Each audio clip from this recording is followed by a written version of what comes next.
menunjukkan sebuah pelelangan mobil super langka yang dikeluarkan oleh pabrikan mobil bernama Bugatti. Mobil itu terjual seharga 41 juta US dollar atau jika dirupiahkan senilai 580 miliar rupiah cuy. Lalu kedua kakak beradik yang bernama Andrew Foster dan Garrett Foster hendak akan mencuri mobil lelangan itu saat akan dikirimkan kepada pembelinya. Ketika mobil itu melintas di sebuah jalan yang telah mereka rencanakan, Andrew dan Garrett mulai melancarkan aksinya. Andrew bertugas untuk masuk ke dalam kontainer dengan cara melompat dari sebuah jembatan. Akan tetapi, Andrew mengalami pendaratan yang kurang mulus dan hampir terjatuh dari atap kontainer itu. Beruntungnya, Garrett dapat membantu Andrew dan Andrew berhasil naik ke atas kontainer itu.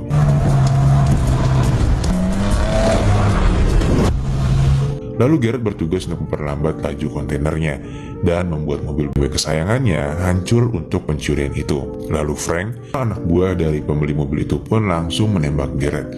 Untungnya dengan cepat ia langsung menuju ke atas kontainer dan juga dia berhasil merusak sistem pengereman dari kontainer itu.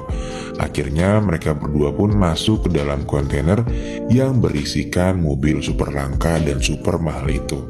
Lalu segera mengeluarkan dan membawa kabur mobilnya, dan kontainer itu pun akhirnya mengalami kecelakaan karena remnya blong.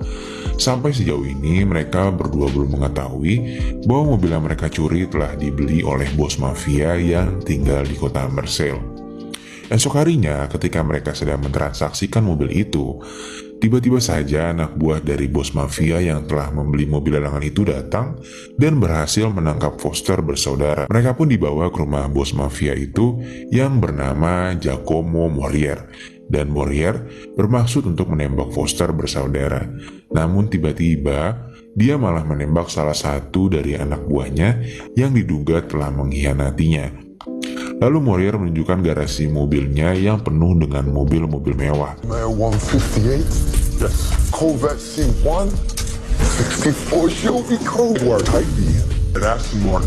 Lalu Andrew dan Garrett mengajukan kesepakatan kepada Morier untuk menebus kesalahan mereka dengan cara melengkapi koleksinya dengan mencuri mobil Ferrari GTO 250 tahun 1962 yang ditaksir senilai 38 juta US dollar. Mobil tersebut dimiliki oleh saingan bisnis dari Morier yang bernama Max Clam.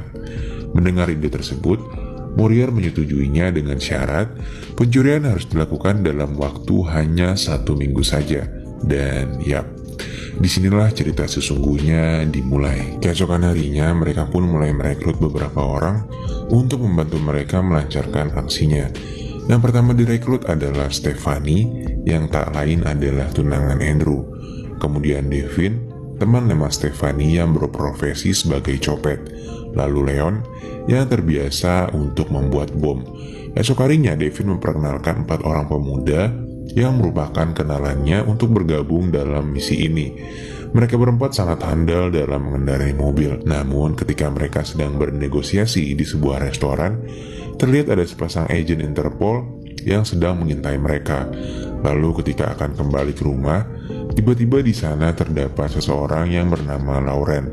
Lauren adalah sepupu Morier yang ditugaskan untuk mengawasi Andrew dan Garrett dalam mengerjakan misinya pada kali ini. Lauren mengklaim dirinya dapat membantu mereka untuk masuk dalam circle Max Clam. Lalu mereka dibawa dan bertemu dengan seorang yang bernama Mr. Kung agar diperkenalkan dengan Max Clam. Esok harinya, Mr. Kung dan Foster bersaudara bertemu kembali, dan Mr. Kung men-challenge Andrew dan Garrett untuk memberhentikan pesawat yang akan lepas landas ini. Hal ini dilakukan sebagai tantangan sebelum mereka diperkenalkan dengan Max Clam. How are you going?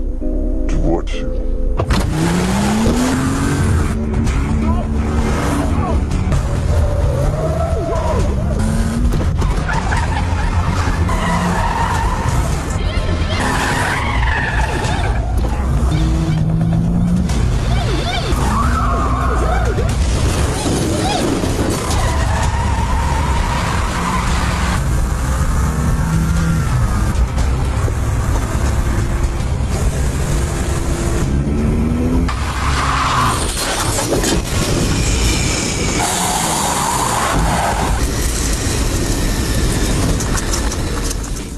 Setelah mereka berhasil memberhentikan pesawat itu, ternyata di dalam pesawat itu hanyalah berisi stick golf, dan Mr. Kung mengatakan bahwa landasan beserta isinya adalah milik Max Clam pribadi. Mereka akhirnya dibawa oleh Mr. Kung dan berkenalan dengan Max Clam. Lalu mereka mengatakan kepada Max Clam untuk bekerja sama, dan sebagai imbalannya Max Clam akan mendapatkan beberapa mobil mewah milik Giacomo Morier. Lalu mereka diajak oleh Max Clam untuk melihat garasinya, dan di sana juga terdapat target incaran mereka, yaitu mobil Ferrari GTO 250 yang dijanjikan untuk Morier. Dan Andrew berhasil mengetahui kode garasi itu dengan melihatnya melalui pantulan dari kaca spion, dan lalu mereka pun kembali ke rumah. Di perjalanan pulang, Andrew menuliskan kode garasi itu dan memberikannya kepada Stephanie. Sesampainya mereka di rumah, sepasang agen Interpol yang sebelumnya berada di restoran tiba-tiba sudah berada di dalam rumah mereka. Agen tersebut mengetahui bahwa Foster bersaudara adalah seorang pencuri mobil internasional, namun mereka tak memiliki bukti untuk dapat menangkap mereka saat itu. Dan akhirnya kedua agen Interpol itu pun pergi dengan meninggalkan sedikit ancaman. Keesokan harinya, ketika Stephanie sedang berada di pasar tradisional, tiba-tiba saja salah seorang anak buah Morier datang dan lalu langsung menculik Stephanie. Saat Foster bersaudara kembali ke rumah, Devin memberitahu mereka bahwa Stephanie diculik oleh anak buah Morier. Mereka pun langsung menuju ke rumah Morier, dan rupanya Morier meminta mereka untuk memberitahu rencana pencurian mobil milik Max Clam dan meminta kepada Andrew untuk memperkenalkan semua timnya. Jika tidak, mereka mengancam akan menghancurkan wajah Stephanie dengan cara menggilasnya. Lalu hari pun berganti. Andrew bersama dengan semua timnya bertemu dengan Morier di sebuah dermaga. Lalu Andrew menceritakan seluruh rencananya kepada Morier.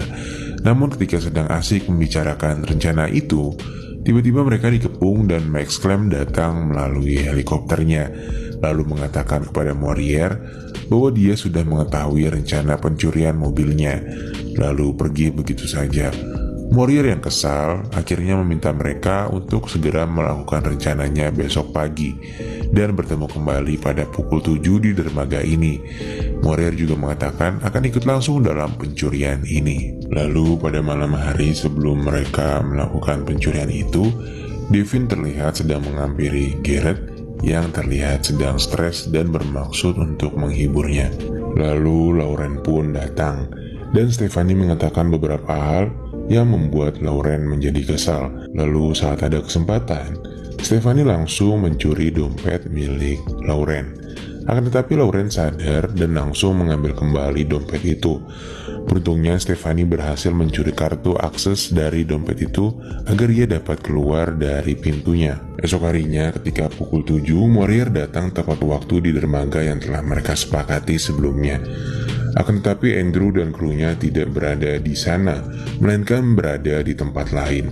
Lalu mereka pergi menggunakan bis yang sebelumnya telah dicuri oleh Devin. Lalu tak lama kemudian, kedua agen Interpol itu pun datang ke dermaga dan bertemu dengan Morier, lalu berniat untuk menangkap Morier. Di sisi lain, Andrew dan krunya sudah berada di sebuah gerbang rumah. Lalu Leon segera membuka gerbangnya dengan menggunakan bom. Namun sayangnya bom itu mengalami kegagalan dan tak dapat diledakkan. Di sisi lain, Max Clam pergi meninggalkan rumahnya dan dikawal dengan beberapa pasukan pengamanannya. Ketika pintu itu akan terbuka, ternyata Andrew berada di rumah Morier, dan di sana juga terdapat Stephanie tentunya. Di sisi lain, Morier terlihat sedang diborgol dan melakukan perlawanan dengan agen Interpol itu dan pergi kembali ke rumahnya. Andrew dan krunya berhasil masuk ke dalam garasi Morier dengan cara dibom, dan mereka pun langsung membawa semua koleksi milik Morier. Saat semua orang fokus dengan misi pencurian ini, Andrew tiba-tiba berhenti dan melamar Stephanie. Stephanie pun sangat senang dan langsung mengiyakan ajakan Andrew. Lalu Andrew kembali melajukan mobilnya. Andrew sengaja memecah rutenya dengan menjadi dua. lalu menyisakan Andrew dan Garrett yang berada di paling belakang agar diikuti oleh Morier. Dan mereka memilih jalan pegunungan yang sempit dan penuh dengan tikungan tajam. Harapannya tentu untuk mempersulit pergerakan Morier dan Lauren. Lalu Morier yang sebelumnya tertinggal akhirnya memutar balik mobilnya karena tak ada jalan lain. Di sisi lain, para kru berhasil lebih dulu sampai di pelabuhan, dan mobil-mobil itu pun langsung dinaikkan ke dalam sebuah kapal. Ketika Andrew sudah dekat dengan pelabuhan, Morier tiba-tiba saja berada di belakang mereka. Lalu di ujung pelabuhan, Andrew dan Garrett memberhentikan mobil mereka dan keluar dari mobil itu. Lalu berteriak kepada Morier dan mengatakan bahwa ini sudah berakhir. Namun Morier yang sudah sangat kesal langsung melajukan mobilnya dengan kekuatan penuh, dan tiba-tiba saja sebuah bis keluar dan lalu menghantam mobil yang dikendarai oleh Morier. Seketika mobil itu pun meledak dan langsung tenggelam di laut. Dan pengemudi bos itu adalah Devin. Mereka akhirnya membawa mobil itu masuk ke dalam kapal, namun Devin memilih untuk tak ikut dengan mereka. Di dalam kapal itu ternyata terdapat agen Interpol yang tak lain adalah teman Andrew.